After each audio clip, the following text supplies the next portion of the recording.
Guys, welcome back to my channel. Welcome back to another video, and in today's video we'll be discussing Csec family and resource management. If you're interested in this video, don't forget to like, comment, and subscribe, and let's get right into it. Okay, so first thing I'd like to say is that we all know that past papers is the way, right? But for this particular subject, family and resource management, all we can realize by now that past papers for family and resource management are actually kind of more rare. They're probably rarer than the other subjects because when I was doing my exams, I got some from my teacher, right? Some from my teachers. Yeah, they gave us some of them, but it wasn't a lot, if you get what me I say. So you can't just go on the internet and write in family and resource management and get past papers like that. No, get for maths, English, quick and fast, no problem. But for this subject, they're more rare. And at the time when my teacher gave me the past papers, like I don't know me do the past paper them. I did do some of them, but probably I'm more like I don't know, maybe I throw them afterwards. I don't know.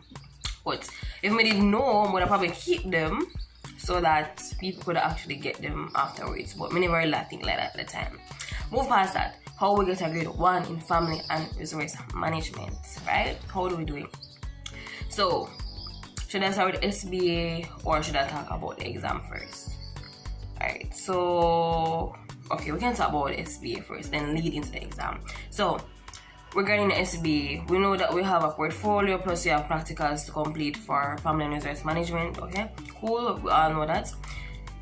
The grade that you get in your practicals is important, and the grade you get in your portfolio is also important. So it's best that you do all of your necessary pieces to fill your portfolio, and also that you perform well on your family and resource management practicals, right? Anyway, so I got a grade 1, but let me tell you a quick story about my second practical. My second practical that I did, I actually messed up. I actually messed up like big time. Like it was the setting the table or like something like that. Setting the table or serving or something like that, basically. And like it's like you're supposed to serve on one side and then clear on the other side. And I kind of messed up because like the assessor that I had, I was actually nervous, and it's like everything that I practiced just fly out of my brain. I don't know nothing all of a sudden. But it never too bad, but I messed up with the clearing, and yeah, I think I served properly, but the clearing I never did do right because yeah. But either way, I still got the grade 1, so we'll just move on from that. But I kind of messed up on a practical day. Right? So I'm just saying that if you maybe messed up on one of your practicals or you messed up on maybe 1 or 2 portfolio pieces, don't kill yourself over it. It's me not feel like don't kill yourself over it like that. Right? Cool. So either way, you need to overall have a good SBA grade from your practicals and your portfolio. But I'm gonna try to say is that if you mess up 1 or 2 times, don't kill yourself over it. Don't. Anyway, so having a good SBA overall, your good practicals, your portfolio pieces, your practicals, them good, all of that is the first step to you getting that grade 1. You're not able to do the exam yet, but that is the first step right there. Now, that's quick and simple. Let's move on to the actual people what we need for family and resource management. For the paper 1, as I said, past papers are rare. We understand that right now, right? It's rare, so maybe a school have 1 and 2, but it's not something on the internet where they distribute like the maths and English. We established that part, but essentially what I used to pass my family and resource management exams was this book. So this was the book that I got in I got this book in from grade 10, right? I think yes, grade 10. So I used this book. And to be honest, I'm not even really write notes like that in a family and resource management. We just use the book here to study. See probably. So this is at the table of contents.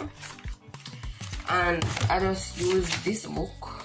See values, goals, needs, all that stuff. I just use this book to study and mentally say it carried me all the way. So my family and resource management teacher, she was actually a good teacher, and I don't get me wrong, but sometimes when you discuss certain things in a class, when you leave the class, all of that just gone. The minute you step through the door, it gone from your brain. And so I had to resort to this book. But the thing about it is that my family and resource management teacher, she was teaching from this book. She literally was teaching from this book. Like, she was teaching from it, so it's best. Like, at the time I said, well, I'm if I don't know, so I have the book. So I just read the book. Right? And the family and resource management is not a challenging subject like that, but it doesn't mean that you should not put effort in it if you want to get a 1. Right? Cool. But anyway, I used this book to pass my exams for the paper 1. Just know your material, because as we say, if you're going to the exam, you never see a pass paper before or anything like that. They can throw any question they want. Ensure that you know your material. Like, you see, as long as you study your material, follow the syllabus, you'll pass it easy, quick and fast. Like, even some of the questions are common sense. You ever prepare to that? Some of the questions are literally common sense. Like, the family and resource management can't compare to like biology in terms of the details and even know. So it's an easier subject in a sense, but it don't mean you should not put effort. So you're going to exam knowing your material by studying and reading. If you have this book, you read it. If you have another family and resource management, or this home management, yes. If you have another type of book like this for this subject, you just read your book and go through and some questions, ask yourself some questions. Just be familiar with the terms. And even some of the terms, if you're going to the exam and you don't know, I feel like you can probably make up something, and it would work out. So the key to passing is having good practicals, good portfolio, both of them equal, good SBA, going into the exam with knowledge of the subject, getting a textbook, or if you have your notes them, or you write to somebody book, you have the picture, anything you have, you just use it and gather the information that you need, and you're going to exam your pass.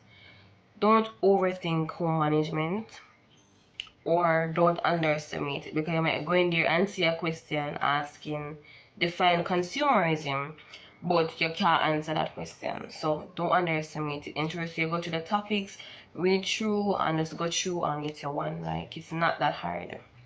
So, but either way, this is the textbook that I used. I walked away with a 1. I was just taught myself too hard. So you can too. You can even go in and get the distinction, right? So that's the end of today's video. Don't forget to like, comment, share, and subscribe.